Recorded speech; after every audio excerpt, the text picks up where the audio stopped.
జీవము కలిగిన మా తండ్రి, మీ ఘనమైన శ్రేష్టమైన ఉన్నతమైన నామమునకు వందనాలు స్తుతులు స్తోత్రములయ్యా.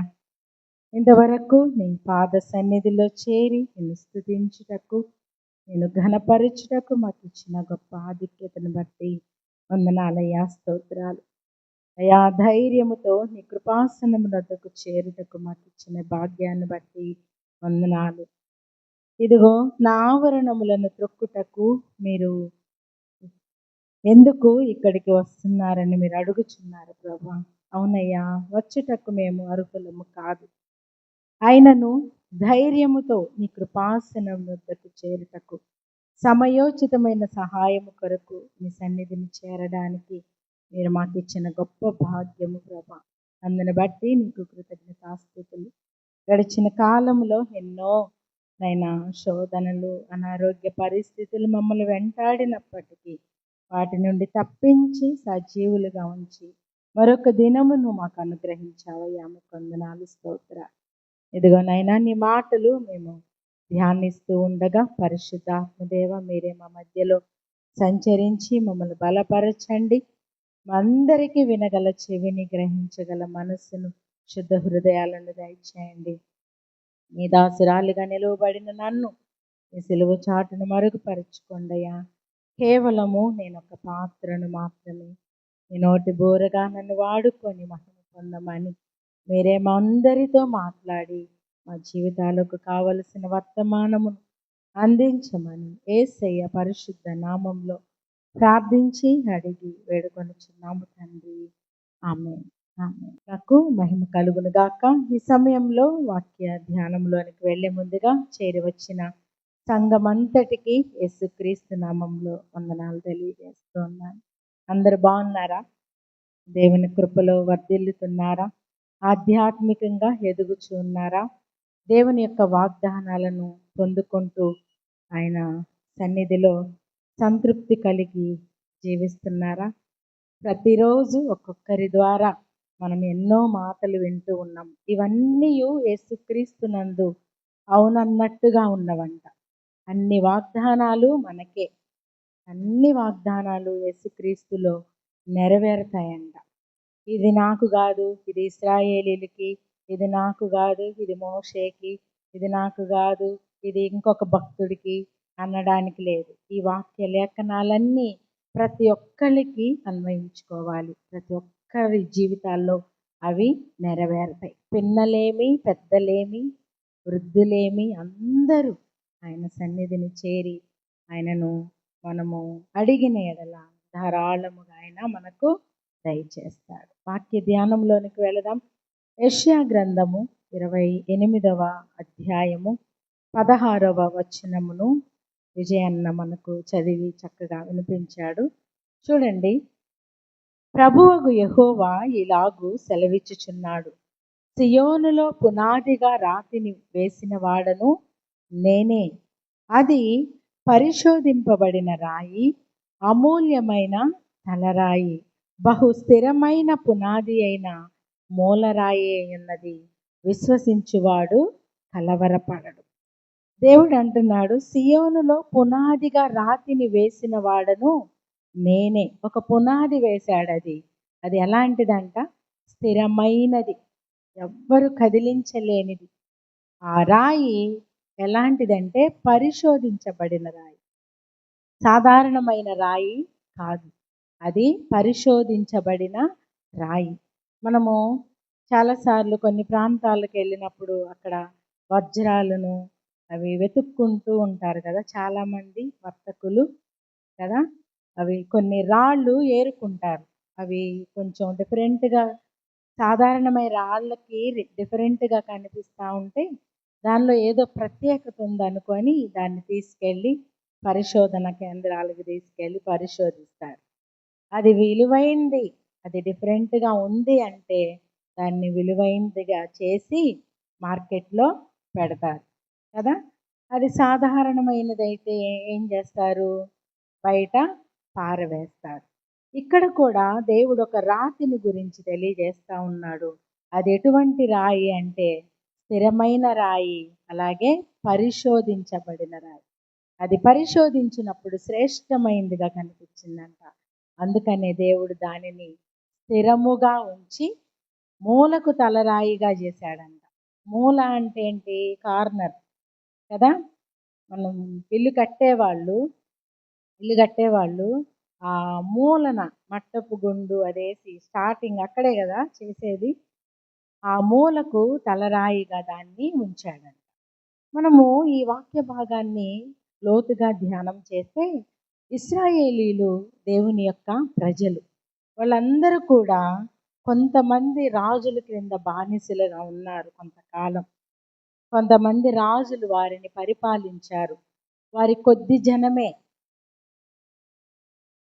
స్వల్ప జనమగు యాకోబు, ఇశ్రాయేలు అని పిలుస్తాడు దేవుడు కదా. స్వల్ప జనం, కొద్ది మంది జనమే. ఇశ్రాయేలీలు ఐగుప్తు దేశంలోకి ఎంతమందిగా వెళ్ళారు? ఐగుప్తు దేశంలోకి యాకోబు కాలంలో యాకోబు యొక్క కుమారులు 70 మందిగా అక్కడికి వెళ్ళారు. తర్వాత అక్కడికి వెళ్ళాక విస్తరించి ప్రబలడం వల్ల ఆ రాజంట, అక్కడున్న రాజంట వారిని చూచి అసూయపడ్డాడు. వీళ్ళు మిక్కిలి గొప్ప జనం అవుతున్నారు, ప్రబలిపోతున్నారని వాళ్ళని అణచడానికి, వాళ్ళని ఇబ్బందులు పెట్టడానికి వాళ్ళ మీద కఠినమైన పనులు పెట్టి దాసులుగా చేసుకున్నారంట. ఆ రాజు అంటున్నాడు, నేను మీకు ప్రభువును, నేను మీకు రాజును, మిమ్మల్ని నేను ఏలుతున్నాను, నేను మీకు ఆహారం పెట్టి మిమ్మల్ని పోషిస్తానని చెప్తూ దాసులుగా చేసుకొని దాస్యత్వంలో వాళ్ళని ఉంచాడంట ఆ రాజు. ఆ తర్వాత వారు చనిపోయాక దేవుడు ఒక నాయకుడిని ఏర్పాటు చేసుకొని ఇశ్రాయేలీలకు మోషేను నాయకుడిగా పంపించాడు. అతడు కూడా కొంతకాలం వాళ్ళని నడిపించి అతడు మృతి పొందాడు. తర్వాత యెహోషువ, కాలేబులు నడిపించారు. ఆ తర్వాత వాళ్ళు కూడా మృతి పొందారు. అయితే ఇశ్రాయేలీలు ఎలాంటి స్థితిలోకి వెళ్ళిపోయారో తెలుసా? రాజులు లేని పరిస్థితుల్లోకి వెళ్ళిపోయారు. ఆ టైంలో వారు ఒక్కొక్కరు న్యాయాధిపతులుగా ఏర్పాటు చేసుకున్నారు. న్యాయాధిపతి, మమ్మల్ని ఏలండి, మా మీద అధిపతి కావాలని చెప్పి వాళ్ళు, ఎందుకంటే ఇశ్రాయేలీలలో రాజు లేడు కాబట్టి వాళ్ళు ఎలా ఉన్నారంట? జనులు తమ ఇష్టానుసారంగా నడుస్తూ ఉన్నారంట. న్యాయాధిపతుల గ్రంథంలో 2 చోట్ల ఆ మాట రాయబడి ఉంటుంది. చూడండి ఒకసారి. న్యాయాధిపతుల గ్రంథము చివరి అధ్యాయంలో మనం చూస్తే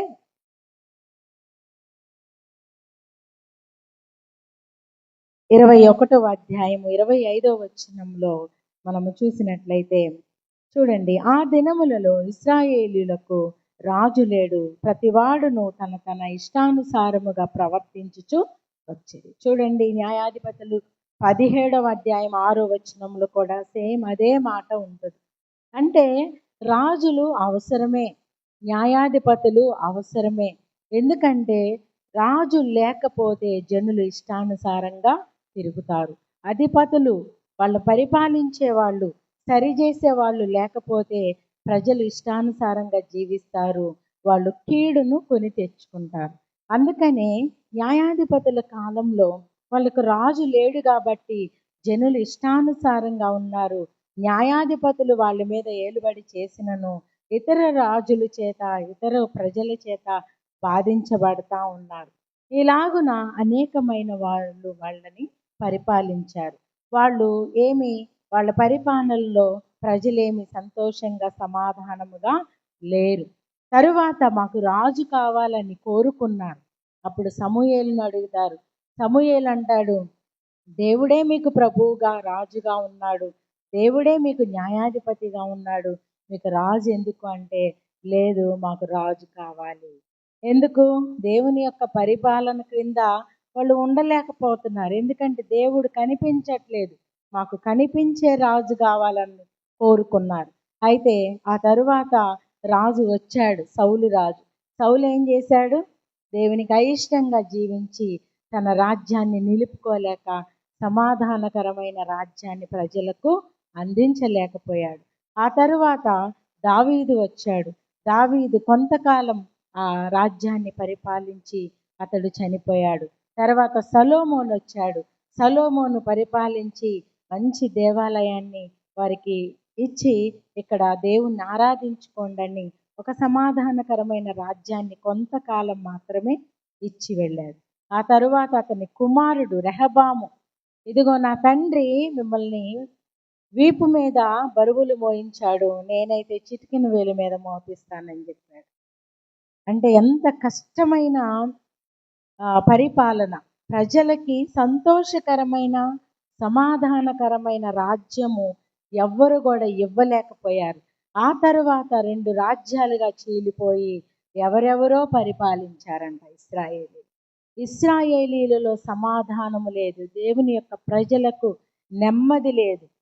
అటువంటి పరిస్థితుల్లో దేవుడు మాట్లాడుతూ ఉన్నాడు, ప్రవక్తలను లేవనెత్తి, ఇదిగో నేనొక స్థిరమైన పునాది రాతిని వేసిన వాడను నేనే, అది స్థిరమైనది, అది పరిశోధించబడిన రాయి, అది మూలకు తలరాయి, దాన్ని ఎవ్వరు కదిలించలేరు, అది పరిశోధించబడింది, శ్రేష్టమైంది కనబడింది, దానిని ఎవ్వరు తీయలేరు. దానియేలు గ్రంథంలో ఈ రాయి గురించి మాట్లాడుతూ దానియేలు భక్తుడు తన దర్శనంలో తెలియజేస్తా ఉన్నాడు. కొన్ని రాజ్యాలు ఒక ప్రతిమను నిలబెడితే ఆ రాజుకు దర్శనం కలుగుతుంది. ఆ దర్శనంలో మట్టిది, ఇనుముది, తర్వాత ఇత్తడిది, బంగారపుది, రాగిది, ఇవన్నీ కొన్ని రాజ్యాలుగా చూపించబడితే ఆ ప్రతిమకు అవన్నిటినీ పగలగొట్టడానికి దూరదేశం నుండి ఒక రాయి వచ్చి దొర్లుకుంటా వచ్చి దాన్ని తగిలిందంట. దాన్ని తగిలినప్పుడు అది ఎలా అయిపోయింది? తుత్తునీలుగా చేయబడి ముక్కలు ముక్కలైపోయింది. అవన్నీ కూడా కొన్ని రాజ్యాలకు సాదృశ్యంగా చూపించబడతా ఉన్నాయి. ఒక రాయి, చిన్న రాయి, చేతి సహాయం లేకుండా ఎక్కడి నుంచి వచ్చిందో తెలియదు, ఆ రాయి వచ్చి ఆ రాజ్యాలను అన్నిటినీ కూలగొట్టింది, చేతి సహాయం లేకుండా. చదువుదాం ఆ మాట. దానియేలు గ్రంథము 2వ అధ్యాయము 45వ వచనంలో ఆ మాట మనం చూస్తాం. చూడండి, దానియేలు గ్రంథము 2వ అధ్యాయము 45వ వచనము.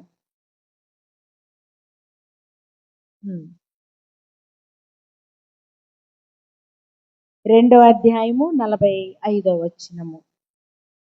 చేతి సహాయము లేక పర్వతము నుండి తీయబడిన ఆ రాయి ఇనుమును, ఇత్తడిని, మట్టిని, వెండిని, బంగారమును పగలగొట్టగా తమరు చూచితిరే, ఇందువలన మహాదేవుడు ముందు జరగబోవు సంగతి రాజునకు చేయుచున్నాడు. కల నిశ్చయము, దాని భావము నమ్మదగినది అని దానియేలు రాజుతో చెప్పాను. ఈ కళ నిశ్చయము, దాని భావము కూడా నమ్మదగినది. ఇది కళ కదా, నమ్మడానికి లేదు అని చెప్పడానికి వీల్లేదు. ఎందుకంటే ఎవరు చెప్తున్నారు ఆ కళ భావము? దేవతల ఆత్మ కలిగిన వాడు, పూర్ణ జ్ఞానముతో నింపబడిన వాడు, దైవాత్మ కలిగిన వాడు దానియేలు చెప్తున్నాడు. సకల విద్యా ప్రవీణుల రాజ్యంలో ఉన్నారు కానీ ఏ ఒక్కరు దాని కలనైనను భావమునైనను చెప్పలేకపోయేది. ఎవరు చెప్పారంట? దానియేలు. జ్ఞానాత్మ పూర్ణుడు, దైవాత్మ పూర్ణుడు, అవివేకములు కలిగిన వాడు, తెలివి కలిగిన వాడు, శ్రేష్టమైన బుద్ధి, శ్రేష్టమైన జ్ఞానము కలిగిన వాడు దానియేలు. ఎవరైనా ఒకవేళ ఏదైనా కళ చెప్తే కళకి భావం ఏదో కల్పించుకొని చెప్పొచ్చేమో, కానీ దానియేలు ఏం చెప్పాడంట? కళ భావము కూడా చెప్పాడు. మరి అది నమ్మదగినది, అది నమ్మదగినది. ఆ కళ నమ్మదగినదిగా కనబడిందంట రాజుకి. ఎందుకంటే కలగనింది అతడే. ఆ కళ గురించి దానియేలు చెప్తా ఉంటే రాజుకి గుర్తొస్తా ఉంది, నిజమే, ఇది నిజమే, నేను చూసింది ఇదే అని. అలాగున ఆ కళ యొక్క భావము నమ్మదగినదని దానియేలు చెప్తా ఉన్నాడు. ఏంటంట? చేతి సహాయము లేక పర్వతము నుండి తీయబడిన ఆ రాయి ఇనుమును, ఇత్తడిని, మట్టిని, వెండిని, బంగారమును పగలగొట్టగా నువ్వు చూచితివే, తమరు చూచితిరే అంటున్నాడు రాజుతో. నిజమే కదా, నువ్వు చూసావు కదా అంటే, ఎస్ అదే నేను చూశాను, అదే ఈ రాజ్యాలకు సాదృశ్యంగా కనబడుతుంది. ఈ రాజ్యాలన్నిటిని కూలదోసే రాజ్యం ఒకటి ఉంది. అది నేనేసిన స్థిరమైన రాయి. అదే స్థిరమైన రాయి, మూలకు తలరాయి. అది పరిశోధించబడింది. పరిశోధించి చూడగా అది శ్రేష్టమైందిగా కనబడింది. అదే మూలకు తలరాయి, స్థిరమైన పునాది. ఆంటీ త్వరగా వస్తే నేను పాట పాడిద్దాం అనుకున్నా. సియోనులో స్థిరమైన ఆంటీ బాగా పాడుతుంది, ఎమ్మెల్యమ్మ ఆంటీ. సియోనులో స్థిరమైన పునాది నీవు, నీ మీదే నా జీవితము అమర్చుచున్నావు, నీ మీదే నా జీవితము అమర్చుచున్నావు. సియోనులో స్థిరమైన పునాది నీవు. స్థిరమైన పునాది. ఆ స్థిరమైన పునాది మీద దేవుడు మనల్ని అమరుస్తున్నాడంట, కడుతున్నాడంట. అది స్థిరమైంది, ఇంకా మనల్ని ఎవ్వరు కూడా కదిలించలేరు. శాశ్వతమైన సమాధానకరమైన రాజ్యం అది. ఆ రాజ్యములో నిన్ను నన్ను చేర్చాలని దేవుని యొక్క ఉద్దేశం. అందుకే ఆ స్థిరమైన పునాది అయిన పరిశోధించబడిన రాయిగా యేసుక్రీస్తు ప్రభువారు ఈ లోకానికి వచ్చారు. ఆయన అంటున్నాడు, ఈ నా బండ మీద మిమ్మల్ని కడతాను. వాన వచ్చిన, వరద వచ్చిన, గాలి విసిరి ఆ ఇంటిని కొట్టిన అది పడిపోదు. ఎందుకంటే అది స్థిరంగా ఉంది. ఎక్కడ కట్టబడింది? బండ మీద కట్టబడింది. క్రీస్తు అనే బండ మీద అది కట్టబడింది కాబట్టి దాన్ని ఏ గాలి, ఏ వర్షము, ఏది కూడా దాన్ని కదిలించలేదు. ఈరోజు ఆ బండ మీద నువ్వు కట్టబడ్డావా? ఆ క్రీస్తు అనే బండ మీద నువ్వు స్థిరముగా ఉన్నావా? ఎవరైనా నిన్ను కదిలిస్తున్నారంటే, ఎవరైనా నిన్ను పడగొట్టాలని చూస్తున్నారంటే, ఎవరైనా నిన్ను అక్కడి నుండి వేరు చేయాలని చూస్తున్నారంటే నువ్వు ఆ బండ మీద లేవేమో. ఆ స్థిరమైన పునాది రాతి మీద నువ్వు లేవేమో. దేవుడు అంటున్నాడు, ఇది స్థిరమైన రాయి, అది మూలకు తలరాయి, దాని మీద నేను నిన్ను అమర్చుచున్నాను. దాని మీద ఇంకొక రాతి మీద రాతిని కట్టి కట్టి కట్టి ఎత్తైన దానిగా నిన్ను స్థిరపరుస్తున్నానని దేవుడు తెలియజేస్తా ఉన్నాడు. చూడండి, విశ్వసించిన వాడు ఏమవుతాడంట? కలవరపడతాడు. విశ్వసించేవాడు కలవరపడడు. నువ్వు క్రీస్తు అనే బండ మీద కట్టబడ్డావా? విశ్వసిస్తున్నావా? ఆ దాని మీద కట్టబడితే నా జీవితం నిలబడుతుంది, నేను స్థిరంగా ఉంటానని నువ్వు నమ్ముతున్నావా? నీకు కలవరం లేదు. నువ్వు కలవరపడుతున్నావంటే నువ్వు నమ్మట్లేదు. విశ్వసించని వాడేమవుతాడంట? కలవరపడతాడు. యేసు ప్రభు వారి లోకానికి వచ్చినప్పుడు కొంతమంది కలవరపడ్డారు. తెలుసా మీకు? తెలుసా? ఇశ్రాయేలీలు ప్రజల్లో ఎదురు చూస్తున్న వాళ్ళు సంతోషపడ్డారండి. సిమియోను దేవాలయంలోకి వచ్చి యేసుక్రీస్తు ప్రభు వారిని ఎత్తుకొని ఏమన్నాడు? నాదా, సమాధానముతో నీ దాసుని ఇప్పుడు పోనిచ్చుచున్నావు, సమాధానముతో పోనిచ్చుచున్నావు. అంటే యేసుక్రీస్తు ప్రభు వారు బాలుడండి, 8 రోజుల బిడ్డ. ఆ బిడ్డను ఎత్తుకొని సిమియోను పలుకుతున్నాడు పరిశుద్ధాత్మ చేత నింపబడి, నాథా. నాథా అంటే ఎవరు?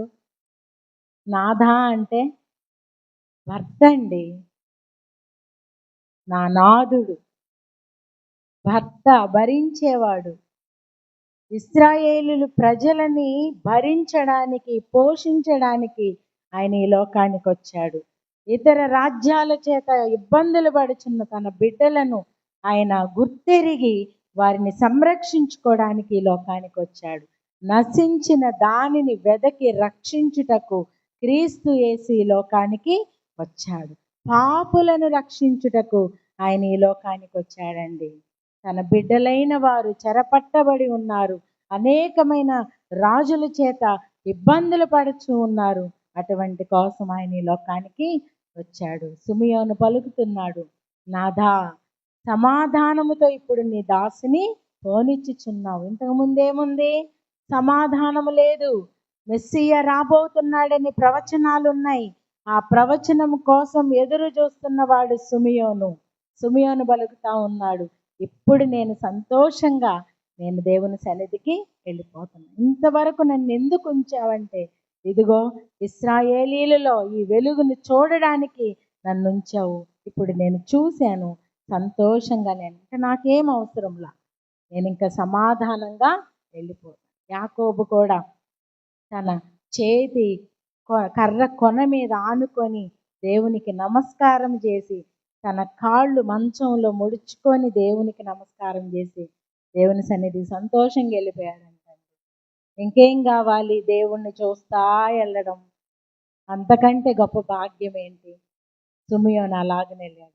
అదే సమయంలో అన్న అనే ప్రవక్తి వచ్చి, ఆమె ఎన్నో సంవత్సరాల నుండి దేవాలయంలో ఉపవాస ప్రార్థనలతో రేయింబగవళ్ళు సేవ చేయుచు ఇశ్రాయేలీయుల సమాధానం కొరకు ఎదురు చూస్తున్న వారిలో అన్న ప్రవక్తి, ఆమె కూడా అక్కడే ఉందంట. ఆమె కూడా అక్కడే ఉంది. చూసింది సమాధానకరమైన రాజును ఆమె చూసింది. కానీ అన్య జనులు తొట్టుపడ్డారంటండి. ఆ రాతిని తగిలి అన్య జనులు కలవరపడ్డాడంటండి ఆ రాజును చూసి. చూద్దామా మత్తయి సువార్త 2వ అధ్యాయము. మత్తయి సువార్త 2వ అధ్యాయంలో మనం చూస్తే 3వ వచనంలో 1 నుండి చదవండి. రాజైన హేరోదు దినములయందు యూదయ దేశపు బెత్లెహేములో యేసు పుట్టిన పిమ్మట, ఇదిగో తూర్పు దేశపు జ్ఞానులు యెరూషలేమునకు వచ్చి, యూదుల రాజుగా పుట్టినవాడు ఎక్కడనున్నాడు? తూర్పు దిక్కున మేము ఆయన నక్షత్రమును చూచి ఆయనను పూజింపవచ్చితమని చెప్పిరి. హేరోదు రాజు ఈ సంగతి విన్నప్పుడు అతడును అతనితో కూడున్న యెరూషలేము వారందరూ ఏమైపోయారంట? కలవరపడ్డారు. తూర్పు దేశపు జ్ఞానులు సంతోషంగా రాజును దర్శించడానికి తమ దగ్గర ఉన్న శ్రేష్టమైన పదార్థాలు తెచ్చారు. ఆ రాజును దర్శించడానికి వచ్చి శత్రురాజునే అడుగుతున్నారు. ఏమని? యూదుల రాజుగా పుట్టినవాడు ఎక్కడ ఉన్నాడు? ఇదేంటి, నేను రాజునైతే ఇంకొక రాజు ఏంటి? యూదులందరికీ నేనే కదా రాజుని, మరేంటి ఇంకొక రాజు ఏంటి అని కలవరం, భయం వచ్చేసింది ఆయనకి. అర్థం కాని పరిస్థితి. అక్కడ ఉన్న వాళ్ళందరూ కలవరపడ్డారంట ఆ మాట విని. హేరోదు రాజు ఈ సంగతి విన్నప్పుడు అతడును అతనితో కూడున్న యెరూషలేము వారందరూ కలవరపడిరి. చూడండి, కలవరపడ్డారంట ఆ మాట వినగానే. మనం పిల్లలు డైలాగ్స్ చెప్తుంటారు కదా, ఈ భూలోకమంతటికి ఏకైక రాజునై, అతి భీకరుడనై, భయంకరుడనై, దిక్పాలకుల సహితం గజగజ వణికించువాడనై కదా. ఈ హేరోదుకు సాటి ఎవరు, పోటీ ఎవరు? రాజుని అక్కడ ఎంతగా హెచ్చిస్తారో. దిక్పాలకులు అంటే ఈ భూలోకంలో ఎన్ని దిక్కులు ఉన్నాయో ఆ దిక్కులన్నిటికీ నేనే రాజుని, ఇంకెవ్వరు లేరంట. అటువంటి రాజుని చేతి సహాయం లేకుండా ఒక రాయి వచ్చి తగిలిందండి, ముక్కలు ముక్కలుగా చేసేసి కలవరం వచ్చేసింది వాళ్ళకి.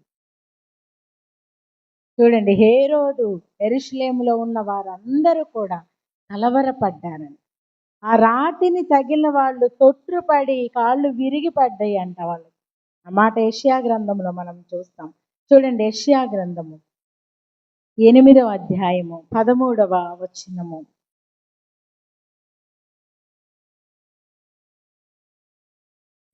ఎనిమిదవ అధ్యాయం 13, 14 వచనాలు. పరిశుద్ధుడు అనుకొనుడి, ఆయనే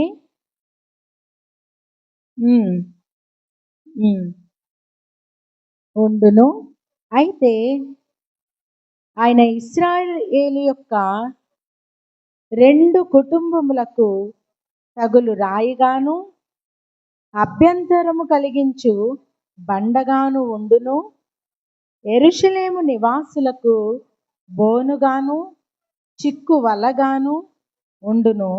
అనేకులు వాటికి తగిలి తొట్రిల్లుచు పడి కాళ్ళు చేతులు విరిగి చిక్కుబడి పట్టబడుదురు. ఇక్కడ చూడండి పైన వచనంలో, ఇశ్రాయేలీయుల యొక్క 2 కుటుంబములకు తగులు రాయిగాను అభ్యంతరము కలిగించు బండగాను ఉండును. ఆ 2 కుటుంబాలు, యూదులు ఇశ్రాయేలీయులకు అభ్యంతరం. ఈయన మాకు, ఈ రాజు మాకు, ఈ రాజు మాకు అని అనుకుంటూ, తర్వాత యెరూషలేము నివాసులకు బోనుగా చిక్కుగాను చిక్కు వలగాను ఉండును. బోను వేయడానికి ఇతరులకు బోను పెట్టి పట్టుకునేవాడిగా ఇశ్రాయేలీయులకి, వాళ్ళు వల వేసి పట్టుకునే వారిగా వలగా ఇశ్రాయేలీయులకు ఉన్నాడంట ఆయన. తర్వాత అనేకులు వాటికి తగిలి తొట్రిల్లుచు పడి చేతులు విరిగి చిక్కుబడి పట్టబడుదురు. ఎవరికి? ఆ బండకి, ఆ రాయికి. అన్యజనులకేమో, అంటే విశ్వసించని వారికేమో, నమ్మని వారికేమో కలవరంగాను అడ్డురాయిగాను ఉన్నాడంట. విశ్వసించే వాళ్ళకి సమాధానకరంగా, స్థిరమైన రాయిగా, కదలని రాయిగా, పరిశోధించబడిన రాయిగా ఆయన ఉన్నాడంట. ఎవరైతే విశ్వసించరో వాళ్ళకి కలవరపరిచేవాడిగా ఉన్నాడు ఆయన. హేరోదు రాజు కలవరపడ్డాడు. నేనే కదా రాజుని, ఇంకెవరు లేరు కదా, ఇంకొక రాజు ఎవరు, ఇంకొక రాజు ఏంటి అని అనుకున్నాడు. కానీ తన బిడ్డలైన వారికి సమాధానకరమైన రాజుగా ఈ లోకానికి వచ్చాడు. అందుకే గుమ్మములారా మీ తలలను పైకెత్తుకొనుడి, చూడు మహిమ గల రాజు మీ గుమ్మములో ప్రవేశిస్తాడు. తలెత్తుకోండి. ఇంతవరకు అన్యజనుల చేత పాలించబడి, ఇతర రాజుల చేత పాలించబడి తలలు దించుకొని మీరెందుకున్నారు? ఇదిగో మహిమ గల రాజు వస్తున్నాడు, మీ తలలు పైకెత్తుకోండి, మీ గుమ్మాలు తెరవండి, మీ తలుపులు తెరవండి, మహిమ గల రాజు ప్రవేశిస్తున్నాడని దేవుడు మనకు తెలియజేస్తాడు. అటువంటి రాతి మీద పునాది వేసుకున్నావా? స్థిరముగా ఉండాలని ఆశపడుతున్నావా? సియోనులో స్థిరమైన పునాది, పరమ యెరూషలేములో, ఈ లోకంలో ఉన్న యెరూషలేములో స్థిరమైన పునాదిగా, అంటే పరలోకానికి సాదృశ్యంగా ఆ సియోను మనకు కనబడతా ఉంటే, ఆయన రాజులకు రాజుగా, బండగా ఈ లోకంలో ఆయన రాయిగా ఈ లోకానికి వచ్చాడు. యుగ యుగములు ఏలడానికి పరలోక రాజ్యములో మనలందరినీ ఆయన పరిపాలనలో ఉంచుకోవడానికి ఆయన ఈ లోకానికి వచ్చాడు. మీకా గ్రంథంలో ఉంటుంది, ఆయన భూమి అంతముల నుండి బలవంతుడిగా ఉంటాడంట. భూమి అంతముల నుండి, భూమి అంతములంటే ఇంకా అంతు లేదు. భూమి మీద, భూమి చుట్టూ, భూమి లోపల. మీకా గ్రంథం 5వ అధ్యాయంలో ఉంటుంది ఆ మాట, చూడండి. బెత్లెహేమ, ఎఫ్రాతా, యూదావారి కుటుంబములలో నీవు స్వల్ప గ్రామమైనను నా కొరకు ఇశ్రాయేలీలను ఏలబోవాడు నీలో నుండి వచ్చును. పురాతన కాలము మొదలుకొని శాశ్వత కాలము ఆయన ప్రత్యక్షమగుచుండెను. చూడండి, ఇశ్రాయేలుని ఏలబోవాడు నీలో నుండి వచ్చును. ఎవరిలో నుండి? స్వల్ప జనమగు ఇశ్రాయేలీలో నుండి. స్వల్ప జనం, కొద్ది మందే. కానీ ఆయన ఎలాంటి వాడో తెలుసా? చూడండి 4వ వచనంలో, ఆయన నిలిచి యెహోవా బలము పొంది తన దేవుడైన యెహోవా నామ మహత్యమును బట్టి తన మందను మేపును. కాగా వారు నిలుతురు. ఆయన భూమి అంతముల వరకు ప్రబలుడగును. ఆయన సమాధాన కారకుడగును. భూమి అంతముల నుండి ప్రబలుతాడంట. ప్రబలాడా లేడా? ఇప్పటికీ 2025 సంవత్సరాలు అవుతుంది ఆయన పుట్టి. ఇప్పటికీ క్రిస్మస్ చేస్తూనే ఉన్నాం. ఆయన పునరుద్ధాన పండుగను చేస్తున్నాం. ఆయన యొక్క శిలువ మరణాన్ని మనము జ్ఞాపకం చేసుకుంటానే ఉన్నాం. ఈ లోకంలో ఎవరైతే దేవుళ్ళుగా పిలువబడుచున్నారో వాళ్ళెవరైనా ఈలాగున మహిమ పొందుతున్నారా? ఎవరైనా జ్ఞాపకానికి వస్తున్నారా? ఎవరైనా ఇంతగా ఆరాధించబడుతున్నారా? ఒక ప్రాంతానికి ఏమైనా చెంది ఉంటారేమో కానీ మన దేవుడు బలవంతుడు. భూమి అంతముల నుండి ప్రబలుతున్నాడు ఆయన. ఎక్కడి నుంచి వచ్చాడో తెలుసా? అరుణోదయ గర్భములో నుండి చీకటిని తన్నుకుంటూ ఆయన ప్రజ్వలింపజేసే జ్వాలగా ఈ లోకానికి వచ్చాడు. చీకటి బ్రతుకులను వెలుగుగా మార్చడానికి ఈ లోకానికి వచ్చాడు. ఆయనే స్థిరమైన పునాది అయిన రాయి, మూలకు తలరాయి. అది అమూల్యమైన రాయి కూడా. పరిశోధించబడిన రాయి మాత్రమే కాదు, పరిశోధించబడిన తర్వాత ఎటువంటి రాయి అంట? అమూల్యమైన రాయి. మూల్యము చెల్లించలేం దానికి. మనం ఏమిచ్చినా అది దానికి సాటి కాదు. నువ్వేల కొలది పొట్టేళ్లను ఏడాది గర్భఫలమును ఇచ్చిన దానికి అది సాటి రాదు. నీ ఆస్తంతా నువ్వు దారబోసినా అది సరిపోదు. వెండి బంగారాలు ఏమి నీకున్నా, నీ సొత్తులలో ఏది ఇచ్చి దాన్ని సాటి చేయలేవు. అటువంటి అమూల్యమైన రాయి, మూలకు తలరాయి, పరిశోధించబడిన అమూల్యమైన శ్రేష్టమైన రాయి. మరి అటువంటి రాయి మీద నీ జీవితాన్ని కట్టుకుంటే దేవుడు నీ జీవితాన్ని స్థిరపరుస్తాడు. నీ ఆ బండ మీద నీ పునాదిని వేసుకుంటే అది స్థిరముగా ఉంటుంది. లోకంలో ఎక్కడ వేస్తున్నావు? నీ జీవితాన్ని ఎక్కడ కట్టుకుంటున్నావు?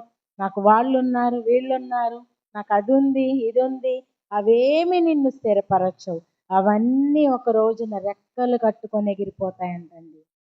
నిన్ను వట్టి దానిగా చేస్తాయి. కానీ ఆ బండ మీద నువ్వు కట్టుకుంటే నువ్వు స్థిరముగా ఉంటావు. పరలోక రాజ్యంలో యుగ యుగములు ఆయనతో సంతోషముగా సమాధానముగా. ఈ లోకం మనకు శాశ్వతమా? కాదు. ఏదో ఒక రోజు మనం ఈ లోకాన్ని విడిచిపెట్టి వెళ్ళవలసిన వారమే. కాబట్టి ఈ లోక సంబంధమైన జీవితం కాదు, పరలోక సంబంధమైన జీవితం కోసం ఈ లోకంలో మనము ఎదురు చూద్దాం. కొంతమంది ఈ రోజున మన ముందు లేకుండా వెళ్ళిపోయారు. స్థిరముగా ఉన్నారా? ఏదైనాను తీసుకెళ్లారా? ఏమీ తీసుకెళ్ళలేదు. బలవంతులు వెళ్ళిపోయారు, బలహీనులు వెళ్ళిపోయారు. ఏ ఒక్కరు కూడా తనకు కలిగిన దానిలో ఏది తీసుకెళ్ళలేదు. సదాకాలం ఆయనతో ఉండడానికి కొనిపోబడ్డారు. సో శాశ్వతమైన రాజ్యం మనకు అక్కడ ఉంది. దానికోసం ఇక్కడ ఈ లోకంలో ఉన్నప్పుడు ఆ పునాది కట్టుకున్నాం. దేవుడి కొద్ది మాటలు దీవించి ఆశీర్వదించును గాక. ఉన్నతుడా, జీవము కలిగిన మా తండ్రి, నీ ఘనమైన నామమునకు వందనాలు, స్తుతులు, స్తోత్రములయ్యా. ఇంతవరకు నీ మాటలు వినిపింప చేయడానికి మీరు మాకు ఇచ్చిన జ్ఞానమును బట్టి, శక్తిని బట్టి, నీ కృపను బట్టి వందనాలయ్యా, స్తోత్రాలు. ఇదిగోనైనా శ్రేష్టమైన మాటలు మేము నేర్చుకొని ఉన్నాం ప్రభా. అవునయ్యా, నువ్వు భూమి అంతముల నుండి ప్రబలిన దేవుడవు, బాలుడవు కాదయ్యా, నువ్వు బలవంతుడైన దేవుడవు. ఇదిగో సిమియోను అంటున్నాడు, ఆ బాలుణ్ణి ఎత్తుకొని దేవాలయంలోనికి వెళ్ళి పరిశుద్ధాత్మతో నింపబడి, ఇదిగో నీ దాసుని ఇదిగో నువ్వు సమాధానముతో పోనిచ్చుచున్నావని పలుకుతా ఉన్నాడు. అవునయ్యా, నువ్వు ఈ లోకానికి సమాధానకారకుడుగా ఈ లోకానికి వచ్చావయ్యా. ఇదిగోనైనా నీ క్రీస్తు అనే స్థిరమైన బండ మీద మా జీవితాలను కట్టడానికి వచ్చావు. ఎంతో మంది మమ్మల్ని ఏలారు, ఎంతో మంది ప్రభువులు మమ్మల్ని ఏలారు. కానీ ఏ ఒక్కరు కూడా సమాధానకరమైన రాజ్యాన్ని మాకు ఇవ్వలేకపోయారు.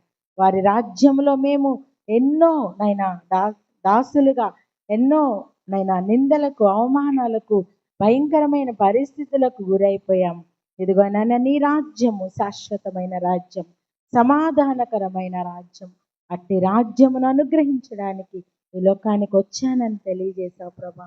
అట్టి బండ మీద మా జీవితాలను కట్టుకొని మేము మీ రాజ్యము కొరకు ఎదురు చూసే బిడ్డలుగా, మా జీవితాలను సరి చేసుకొని ఈ లోకంలో జీవించే బిడ్డలుగా ఉండటకు సహాయం చేయమని ప్రార్థిస్తూ, సమస్త ఘనత, మహిమ, ప్రభావములు మీకు మాత్రమే చెల్లిస్తూ యేసయ్య పరిశుద్ధ నామంలో ప్రార్థించి అడిగి వేడుకొనుచున్నాము తండ్రి. ఆమేన్. పరలోకమందున్న మా తండ్రి, నీ నామము పరిశుద్ధపరచబడును గాక.